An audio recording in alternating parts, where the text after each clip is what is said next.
Кардиоваскуларните болести представуваат најчесто заболување од хроничните незаразни заболувања и се најчеста причина за смртоност во светот.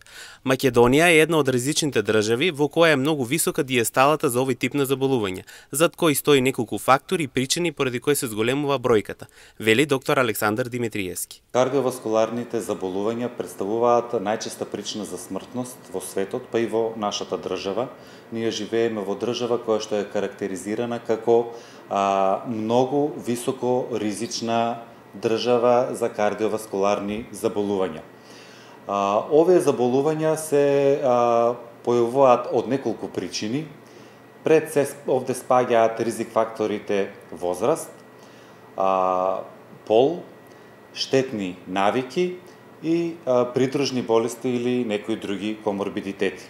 Несоодветната и нездрава исхрана, богата со масти, пушењето, намалената подвижност се дел од причините поради кои ова заболување има се поголем замав во државата. Постојат ризик фактори кои што се често изразени. Пред се лошите, штетните навики од типот на пушење, несоодветна исхрана, значи исхрана богата со масти, пред се со трансмасти. И друг голем ризик фактор за појава на кардиоваскуларни заболување е и шеќерната болест, дијабетот, која што е пак поврзана со гојазноста, со дебелината, што е исто така изразено кај нашата популација.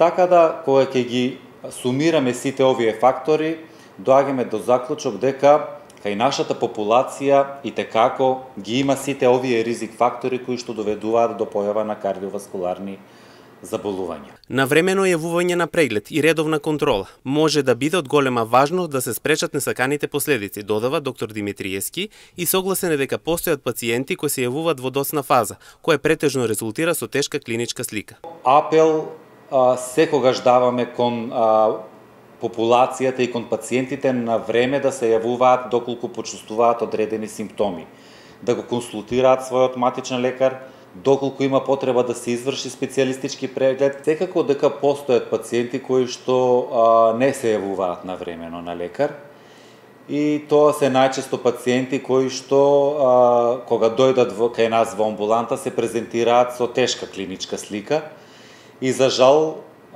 не секогаш успешно ги третираме овие пациенти покрај тоа што тие се предизвик за нас, лекарите. Генетиката е фактор кој не може да влијае, но нашите животни навики може значително да го зголемат ризикот од срцеви заболувања, особено од срцев удар, а цигарите се дел од факторите кои предизвикуваат воспаление на ѕидовите, на крвните садови, нивното рано старење и таложење на наслаги.